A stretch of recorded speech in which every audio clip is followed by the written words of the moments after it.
isn't another brand in comparison to Adobe that offers such a very easily accessible but yet very excellent editing software. Once you take your photo, you can just easily import it into the software and edit your photos. You can import presets on there. You can do all different kinds of editing. You can really manipulate the photo any way that you want it. If you made the mistake of taking a photo the wrong way, you can correct it completely.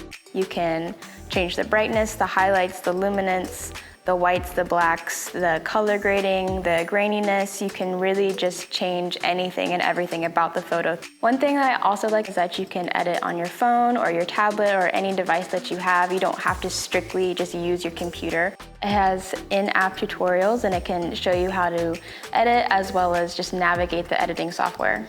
No other companies can really match their level of excellence in the way that they produce their editing software, such as Lightroom and Photoshop. And I think Lightroom is great for any photographer at any level and at any style.